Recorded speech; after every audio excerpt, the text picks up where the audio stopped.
What is going on, everybody? It's definitely been a minute. Obviously, big news coming out of Buffalo today.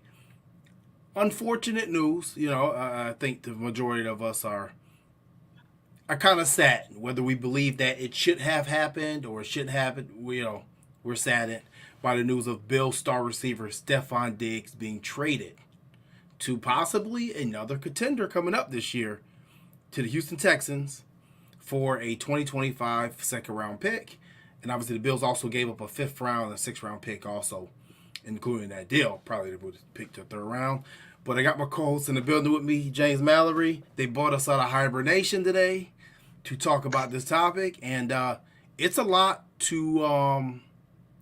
It's a lot to unravel. It's a lot to talk about because this is going to have a huge ripple effect, especially happen before the draft and the remainder of what's left of free agency and possible trade candidates. So we're going to get into all tonight.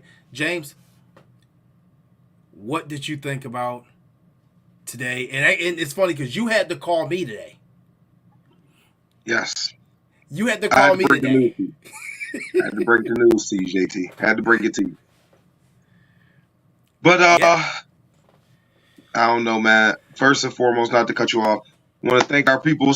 Sorry we took a little break. We wanted to let everybody kind of recharge, get ready. I know people been hitting us up asking we coming back. We back. We are back. We good and we ready to go. But back to the task at hand. You said, how did I take the news? I was shocked. Yeah. I honestly, you there? You got me? Yep. All right, I'm sorry about that, y'all. I don't know what's going on. But I've been saying it for a while now, for probably 2 seasons now. I thought 2025 would be the last season, or that would be the off season we trade him. So I thought this would be his last season in Buffalo. I never thought we would trade him. I didn't think with the cap hit, everything that kind of went into play, I think it made no sense to get rid of him. That's what I thought beforehand. So I was totally thrown off guard, man. I was shocked. I'm like, what? At first, I'm like, hold on, it's not April Fool's Day. What in the world is going on? Yeah, so it was real. It was real. But yeah, man, I was super shocked. How'd you feel when I called you and give you the news, JT? I mean, literally, man, I was at home, I was relaxing. And, normally I keep my phone on me and I'm checking stuff all day. I'm calling you throughout the day. With salary cap predictions and all these type of things, and you call me and you tell me, and I'm like, wait, what? So I went and looked, and I'm just like, whoa, very surprising. But I should say it was surprising that it actually finally happened. But the fact that they did it did not surprise me. And remember, I called you yesterday and said, listen, did you see that tweet on Robert Griffin? You called me. And I said, listen, I had no problem with Stefon Diggs defending himself against people, because I think what has got lost in this situation is we have been berating Stefon Diggs to uplift Josh Allen as if these guys are in a tandem. Okay? Yeah. And I think it's been kind of unfair with Steph that people have been doing that. But at the end of the day, I had no problem with defending himself, but now it's like you're publicly kind of going at your quarterback a little bit. That's a no-no. That's a no-no. Yeah. Let me tell you something. As long as Josh Allen is in his prime and he's in Buffalo, no one's going to be allowed to do that. You will not be on this team. You will not be on this football team. I don't care who you are. You will not slander Josh Allen, whether it's deserved or not. You will not do it while you're a member of the Buffalo Bills, and stay on the Buffalo Bills as you move forward. So I would say it was a little bit surprising. Not surprised. We talked about when this divorce was going to happen multiple times last season. Matter of fact, I went back and looked. The very last topic that we talked about before we went into our hibernation mode was a divorce happening for the Bills and Stefon Diggs. And we both concluded that it would not be this offseason, that we thought it would be next offseason when the dead cap went down, and they would have saved, I think, $22 million for next year. Yep. And now with the move, what they did today, he'll count $31 million on the cap, but next year we save $27 million. Right. And you know what's funny? I looked up next year's cap. Like going into this morning, we were only at about $450,000 for cap space next year. It's positive. It's better than the negative 40 we had this year. But with this Yeah. move, it's just a move that you save 27 million next year. It is what it is. But let's hop into It's it, bigger man. than it's bigger than cutting Von Miller. Let me ask you this question. Do you think it was a mistake to trade him to Houston? Because I think that's going to be a topic that a lot of people are going to be questioning. Long Houston has term, CJ Stroud. no, Okay. no.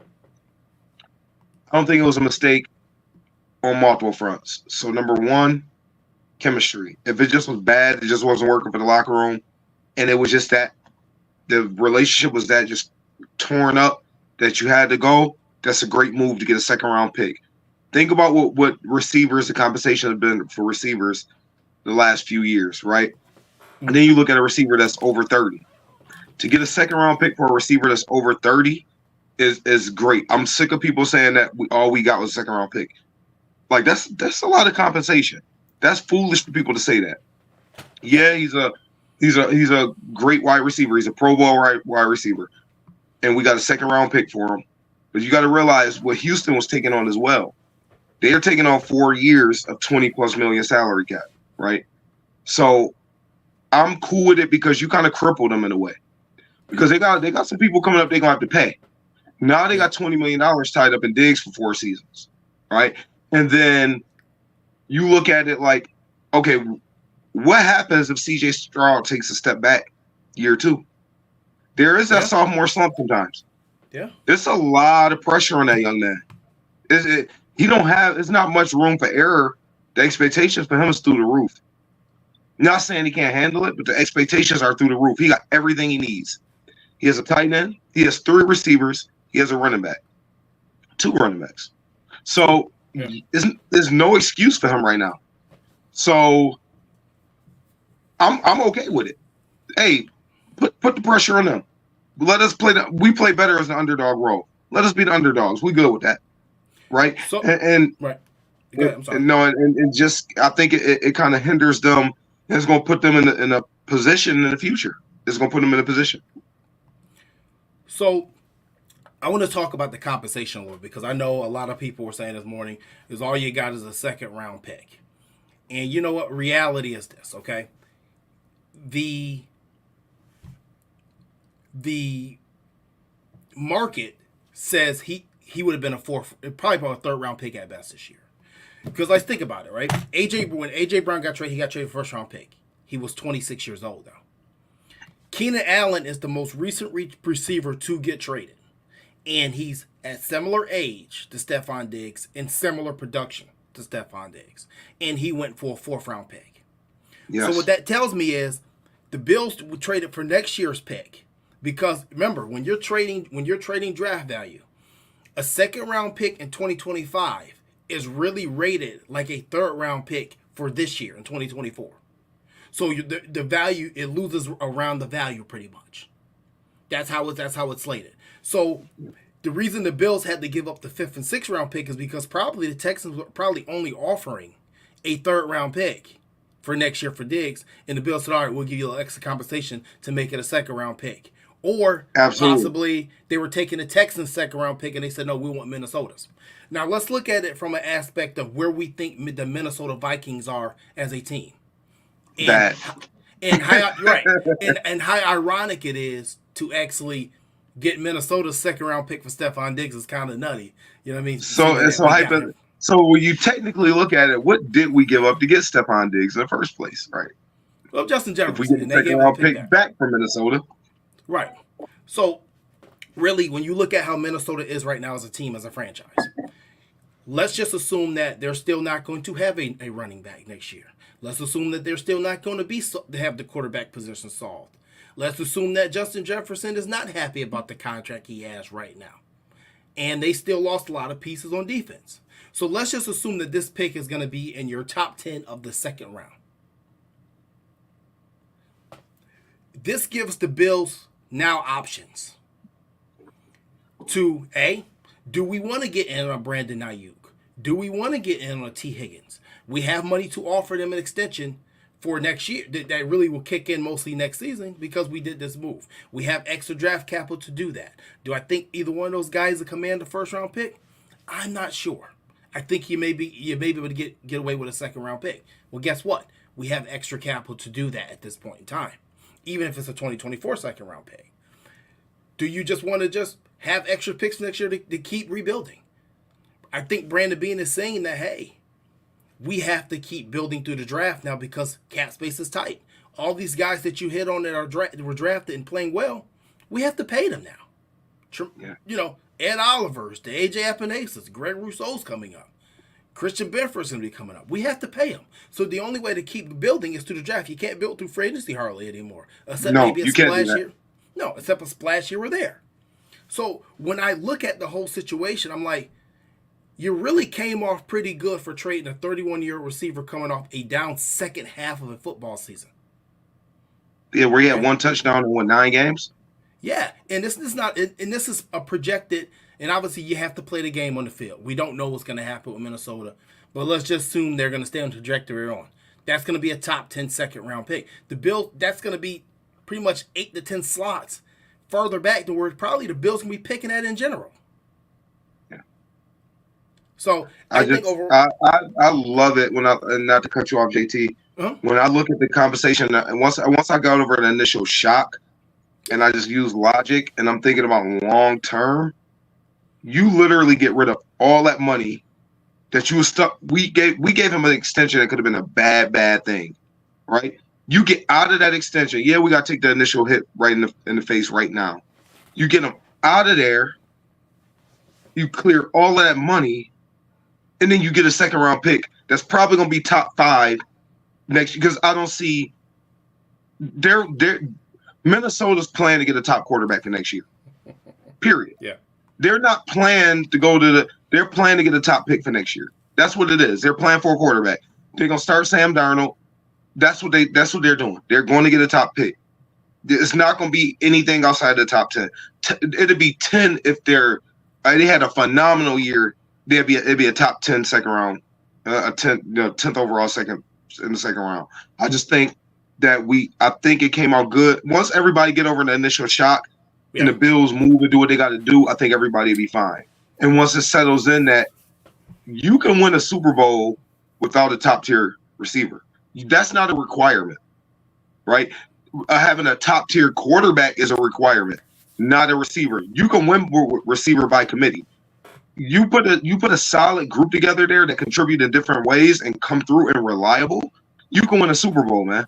And honestly, like when you look at it, I love Diggs. I'm a Diggs fan. Big fan. But big fan. I am. I'm a big fan, so I don't want to come off as a hater or nothing like that. But I'm being real. And my college coach used to say it all the time. He let go of an all-conference defensive back. He said, well, we didn't win the conference with him. How much is it going to hurt without him? Let's see if somebody else can get the job done. We wasn't getting over the hump with him. Let's see if somebody else can help us get over the hump. Listen, the worst thing that could happen for Stefon Diggs, and I'm going to be completely honest, we often compare this Bills team and this Bills franchise to who? The Kansas City Chiefs. Why? Because the Kansas City Chiefs continue to win. Well, we often compare Josh Allen to Patrick Mahomes, right? That's this generation's supposed Tom Brady versus Peyton Manning, right? Well, guess what? When Patrick Mahomes just won this Super Bowl with Marquez Valdez-Scantling and activated Kadarius Toney, a Sky Moore who didn't really play, and a Rashee Rice, that doomed Stefon Diggs in Buffalo because you know what? I think Brandon Beane and Sean McDermott saw and said, hey, listen, we feel that we have a guy back there under center that is just as good as Patrick Mahomes. Mm-hmm. And if he is, he should be able to do just what Patrick Mahomes did. And what did the Chiefs do to help Patrick Mahomes after the loss to Tiger Hill? You gave him a running game. What did the Bills do the last 6 games of the 2023-2024 season? They ran the football where James Cook made his Pro Bowl ballot, right? Made his Pro Bowl stands. And it gave us hope for this going to the season to say, listen, this offense is different. They said they wanted to run 12 personnel. Guess what? Now you're going to run 12 personnel. Just saying, man, like, listen, it's not the worst thing in the world. I'm not going to say this is going to benefit us in the workout. I don't know how this is going to work. I'm not going to sit here and lie to you and say, listen, the Bills are going to be great next year. The offense is going to be better than ever without Stefon Diggs. I can't sit here and definitively say that because of how good Stefon Diggs is as a football player. How much attention Stefon Diggs attracts because of the football player he is. But what I will say is this. Is when you're a team and you're a franchise, when we were in high school and we played ball, you had somebody, you passed the water bottle around, right? And everybody drank out of it. As you got older and these new kids, they got the water bar that everybody goes and drink out, right? If there's one or two people putting a little bit of poison in that water, the whole team gets poisoned. And if that's what Brandon Beane and Sean McDermott felt, then they made the move that they had to make. Because you just don't eat $31 million in dead cap. Because you feel like and it. let's think about this too. Patrick Mahomes won 2 Super Bowls after he traded Tyreek Hill. Mahomes has won 2 They traded Tyreek Hill, and they won 2 Super Bowls. I ain't gonna lie. I thought they was done. I thought that was foolish. I thought that was stupid. I looked at their receiver room, which looks worse than ours look right now after they traded him. Way worse. May I add? It did. I'm like, oh, them dudes is done. They went and won 2 Super Bowls without him. Yeah. And Miami can't beat us with him. Right. And we thought them coming to Buffalo for a playoff game without Tyreek Hill, we got him. This is it. And he came in division and still can't beat us. Yeah. So, like I said, at the end of the day, if Sean McDermott and Brandon Beane feels like Josh Allen is at that point, then fine. If you make that move, I'm cool with it. But if it backfires and this offense is putrid next year and they can't move the ball and the Texans are over there in Houston winning football games and scoring points, somebody going to have the answer for this. Well, they gonna do that though. They gonna score a lot of points. But it's gonna come down how they're gonna be judged is how they're gonna perform in the clutch. What's gonna happen in the playoffs with them? That's I think how they're ultimately gonna be. They're gonna look good. They're gonna score a lot of points. They're gonna be a fantasy football doozy, right? But what do they do in the playoffs? That's what he's there for. You know what I mean? But I'll say this too about Steph. I just felt like towards the end, and I think I said this on one of our final shows before the season ended, that he didn't seem like the same Steph to me here anymore. Not that he was doing anything wrong or doing anything bad. I think I told you I did not see that. I didn't see that passion, that fire. I didn't see it, and you said it. I don't know if it was because he was being phased out the offense more and more. I mean, if you really look at it, I think over the last 6 games, he only averaged 48 yards a game. Yeah. You know, so. And people forget that, like, and who was it? I heard it on, I forgot who said it. I'm sorry, because I'm about to quote him. It was like the Bills, it was easy for the Bills to move on from him because they found out they can win without him. Because they won all them games without him. I mean, it's like, how many other receivers can you go find to average 50 yards a game for you? And that's what happened the last 10 games of the season. Like I said, man, you have to be careful. You have to be careful replacing talent like this. And I don't know what route they're going to go. And I guess that brings me to the next topic. Do you think that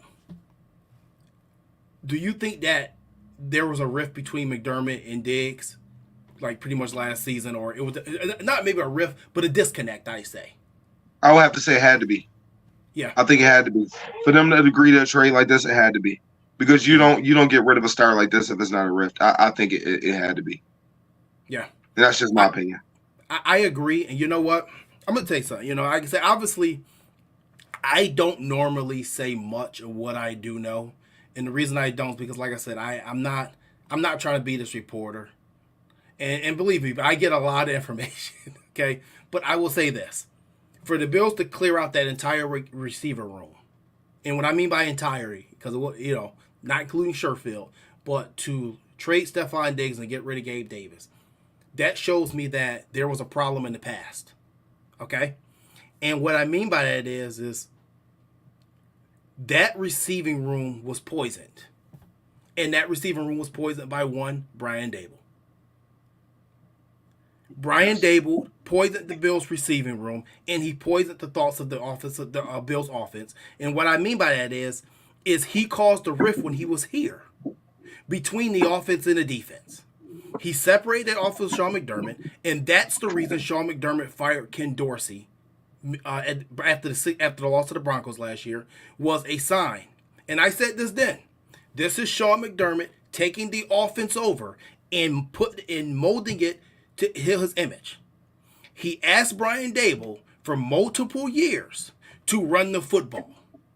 Yes. Brian Dable chose not to do it, and luckily for him, Sean McDermott kept him employed, because I would not have. But what I mean by that is, at some point, he lost control of the offensive side of football. That's Sean McDermott, I'm saying. He lost that side of the football, and he's getting it back. And now he has a coordinator in Joe Brady, who's from the same college as him, William and Mary, and he's going to gain that back now. He's taking it back, and he's going to be over control of this entire football thing, not just half of it anymore.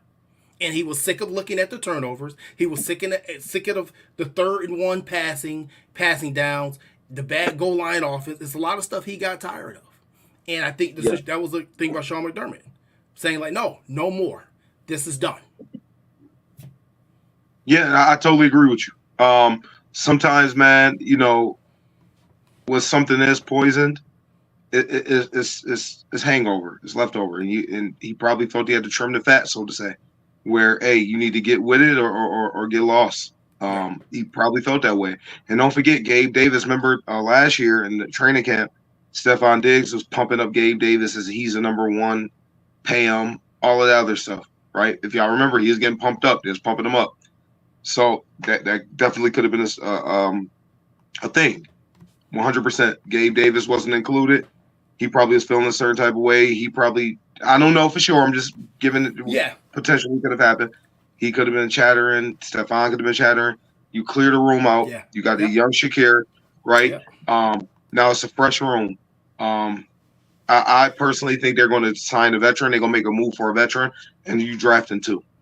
That's my opinion. So, like I said, I just think that overall, the relationship was just it was too much disconnect, and at this age, it didn't make sense to even reconnect it. You knew that Stefon Diggs was not going to be a Buffalo Bill past 2025. You're just going to do it now. You're going to go into training camp and OT everything. We're not doing this again. Sean McDermott don't like a lot of noise. He don't like a lot of outside noise, and he damn sure is not going to have any noise coming from inside his building. That's not the way he operates. And honestly, that's why the Bills' culture is the way it is. Yes. So, I'm going to move on to the next topic. Honestly, where do you think that the Bills' offense is going to go from here, man? I know a lot of people are saying, well, we need a number one, and I got an idea on that, but I'm going to let you go first. I think the offense is going to be just fine. Because at the end of the day, if you got number 17, if he's everything like we believe he is, I think we'll be fine. I really do. And I think a lot of people are emotional as heck right now. Some of the outrageous shit that people put, like, quit being so emotional. Like, let the front office work. They let them go today. Like, what they're supposed to do, make some big dramatic trade today. They're supposed to go to NFL and make a move to draft up to today. I mean, relax, people. I mean, let it happen. They're not going to just leave Josh Allen without many weapons. That if you think that's going to happen from this front office and this regime, you'll go for anything. You'll go for fried eggshells. You're a damn fool.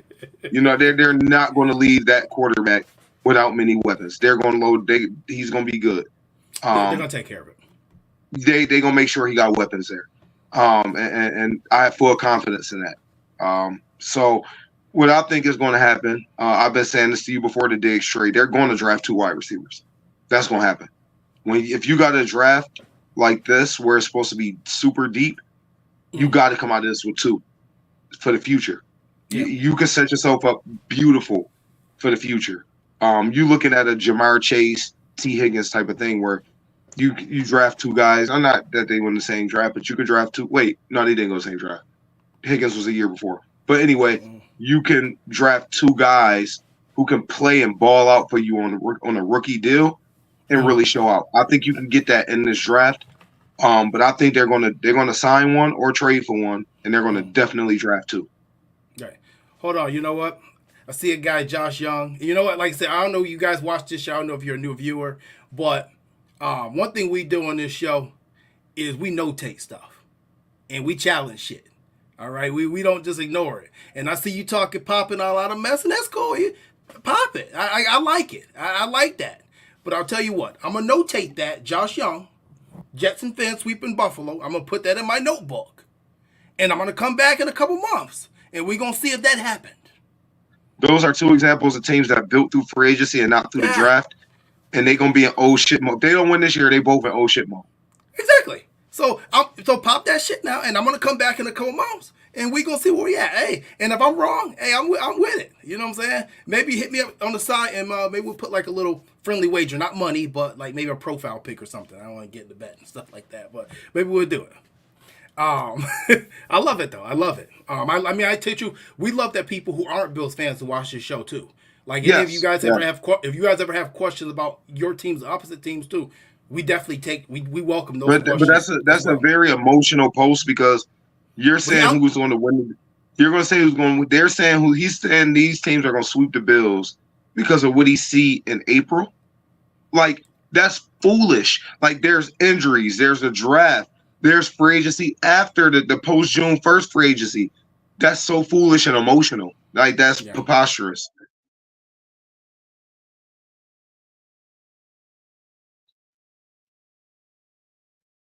I think we lost JT there, but with all of that being said, that's just foolish.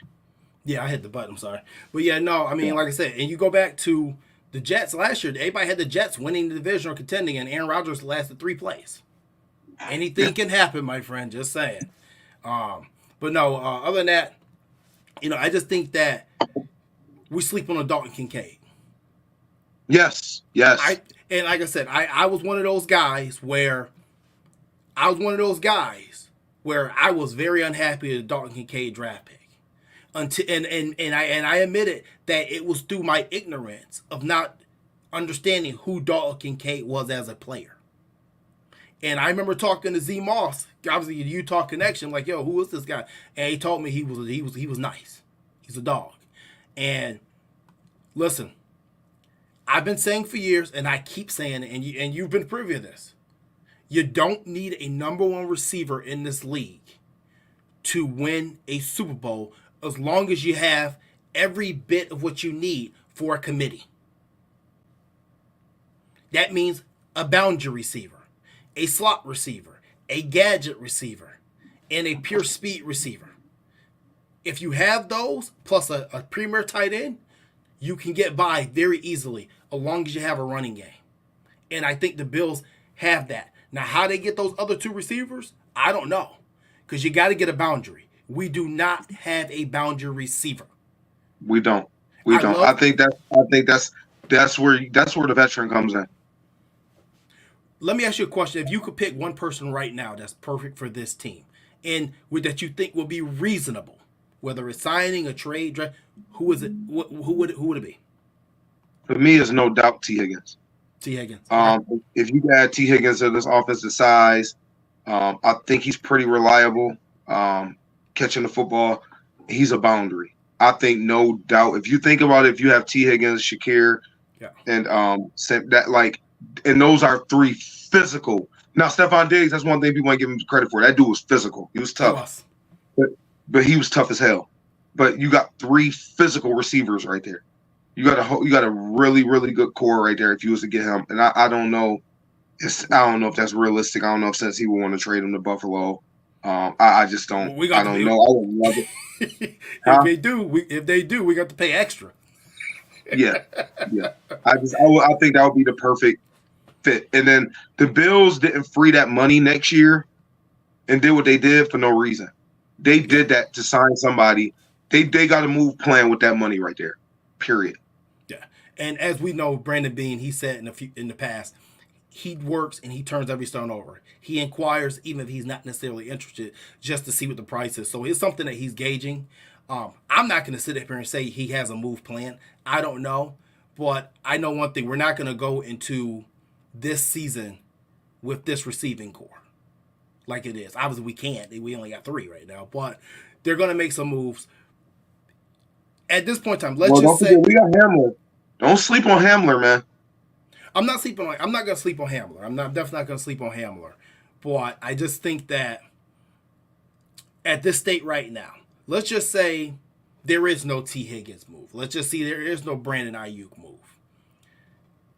What are you doing in the draft? Are you going? Are you almost determined that you have to go get a receiver in the first with the first round pick? Are you moving up in the draft? For me, if it's not for me personally, if it's not Neighbors or Marvin Harrison Jr., I'm good. I'll stay where I'm at or move back.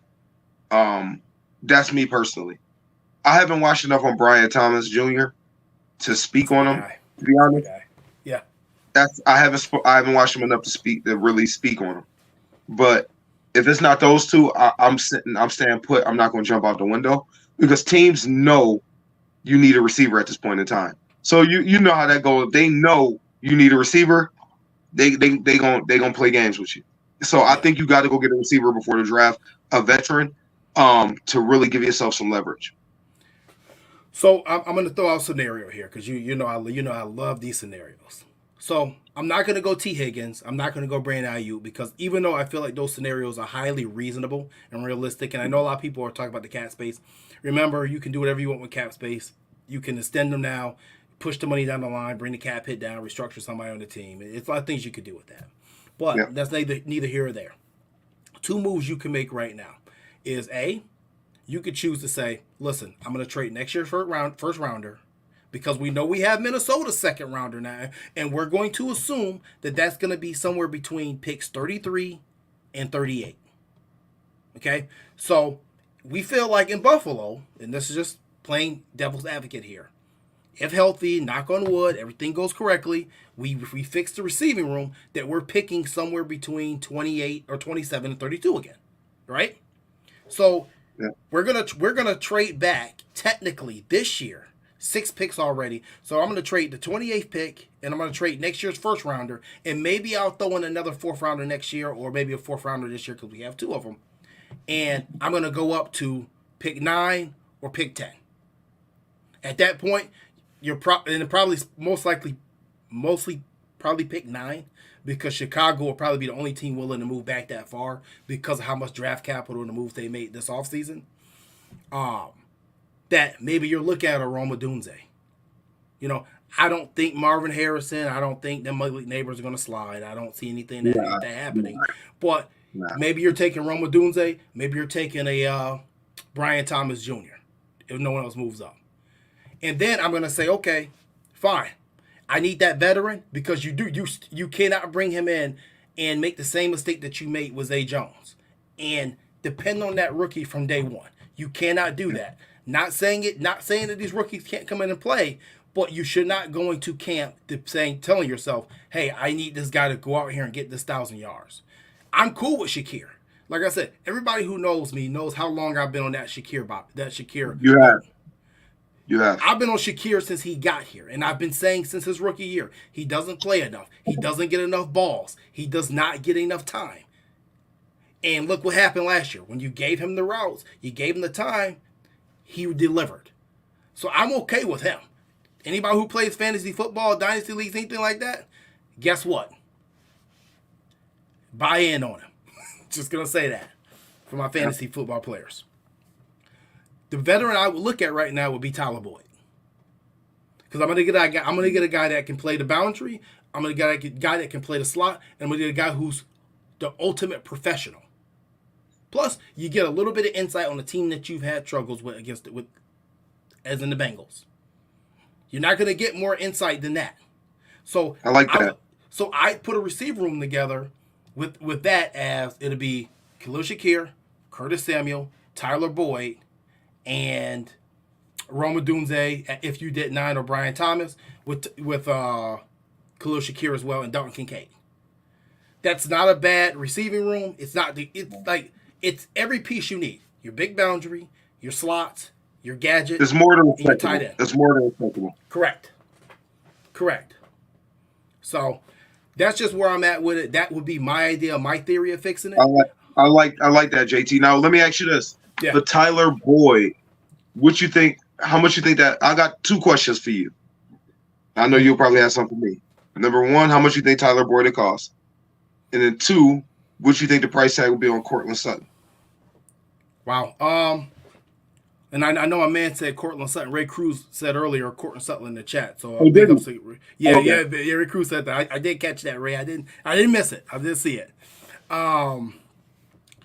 So I as free agency goes further, I don't think Tyler Boyd gets more than $3 million right now. Obviously, he was talking to the Steelers for over a month, and it says that talks broke apart finally yesterday. So I think it's one of those situations. Look how late we're in the free agency. There ain't no money left. The money's dried up, as they call it. So I'm thinking $2 or $3 million. He gets to come here and play for a possible contender still. Help out with some young How old is he? guys. 29 or 30. So he's not Okay, so necessarily he's not old, but no, his he's not production, old. has took a big dip. I will say that. Yeah. And what's the other question you asked? How much would the price tag be for Cortland Sutton? I'm thinking if Diggs went for a second, if Keenan Allen went for a fourth, Denver's in an obvious rebuild and getting rid of people. Fourth round pick at best. I was thinking probably a fifth. Yeah, like I said, at With best, a conditional. you're probably you're probably putting that conditional tag on it and saying, listen, he plays X amount of snaps, he has this many yards, he makes All Pro. It shifts up to maybe at best maybe a conditional fifth that can go up to a third, depending on performance. I think that would be the cost, and God knows if you do that and you had to give a third, he probably performed like an All Pro. And we wouldn't beef about it. No, so that's kind of what I would do. I think a realistic take on the receiving room. But either way, you're still going to be allowed 12 personnel. You're paying Dawson Knox $12 million next year, or $11 million now next year, and you have Dalton Kincaid. It's going to be a lot of 12 personnel. Now, you know what it makes me think now, JT? Mm-hmm. I wonder if the Bills went to Kincaid, or not Kincaid, to Dawson Knox and said, basically, if you don't take a pay cut, you may actually get cut. If they had the kahunas to trade Diggs with a $31 million cap hit, they probably like, hey, if you're not gonna take a pay cut, we'll just cut you. We'll take the hit now, and next year we'll get that money free. I'll think about that now. They might have came to him. They might have got gangster with him and told him that straight up. I did. I mean, I don't think they were playing any games with this. So, that's kind of where I think that we're at with this. If we went to 2024 with that receiving room, I'd be okay. I just think overall, and I think you said this on the phone to me earlier, even though you lost Stefon Diggs, you could come into 2024, if you do this right, with an overall better receiving room. Absolutely. 100%. None of these guys replace Stefon Diggs. Let's just get that. Yeah. Let me get that straight, okay? None of these guys replace Stefon Diggs. He's too much of a talent. But you can replace him as a unit. You could be a better unit. Right. You can lose a star, but be a better unit. Right. If you guys have any questions, go ahead and put them. In the chat, and we'll start getting to some of them. Somebody asked about Higgins or Pickens here. No, you don't want him. You don't want that. You know me. I'm a Pickens guy. I'd say if he was available, take him. But I think obviously with Deontay Johnson being traded, I think that he's completely off the board for Pittsburgh trading. But if they did trade George Pickens, what would you think the value would actually be? Second rounder possibly? Probably, yeah, because he's young, he's cheap, he can play. Dudes that pout around and I don't want anywhere near my wide receiver, my team. Nope.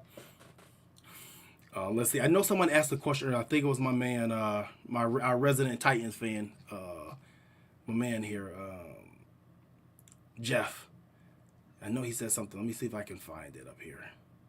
He was asking something about. Okay, here it is.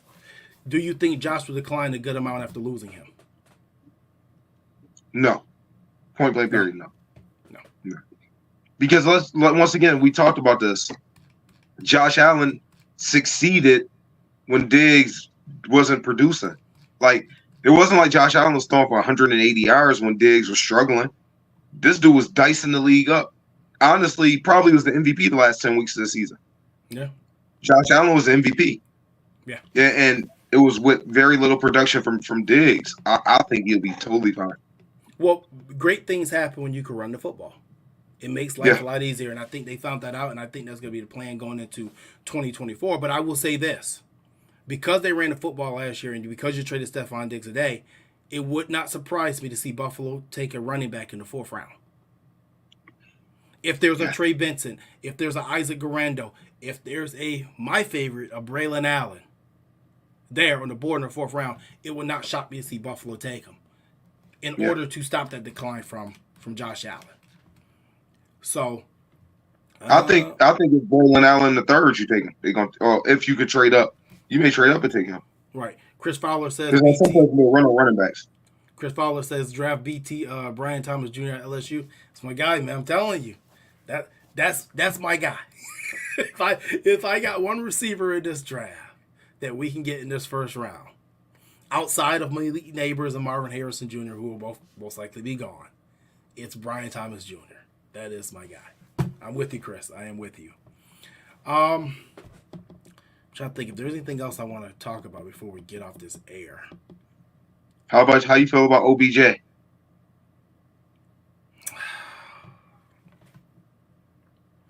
I'm not against it, but only thing I've never been against OBJ coming to Buffalo and helping, but I've always been against the price tag that he set for himself. Yes.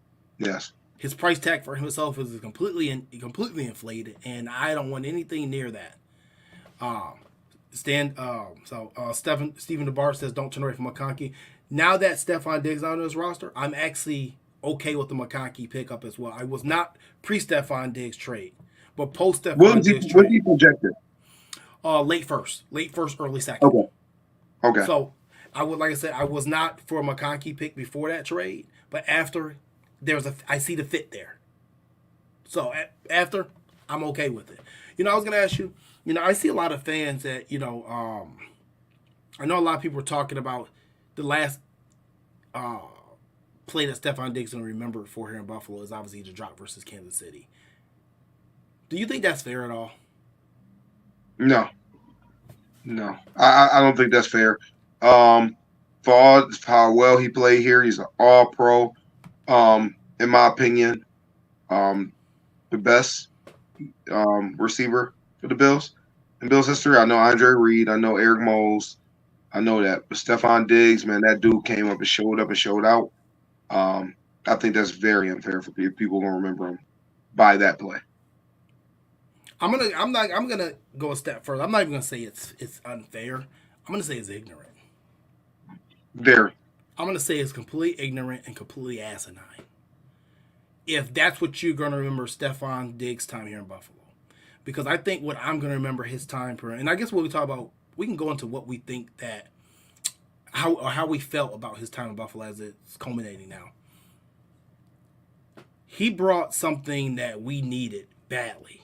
And it wasn't even just so much his skill level, because I think he was more skilled than I ever thought he was coming here, to be honest with you. Yes. He gave more than I ever thought he would, to be honest. But the passion, that fire, like as you always say, that dog in him.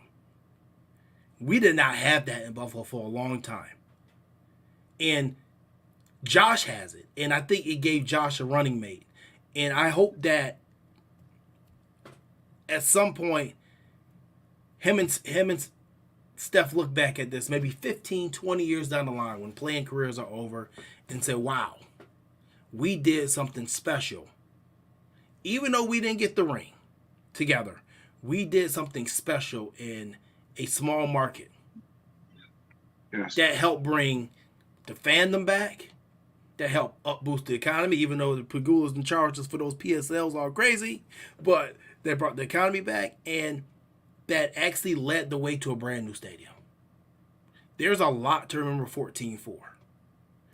But standing there at watching the Kansas City Chiefs celebrate and dropping a very tough ball to catch in an NFL game against another Kansas City Chief against the Kansas City Chiefs again, those are not two things he should remember for. And if that's what you remember him for, then you don't watch a damn thing he did when he was here.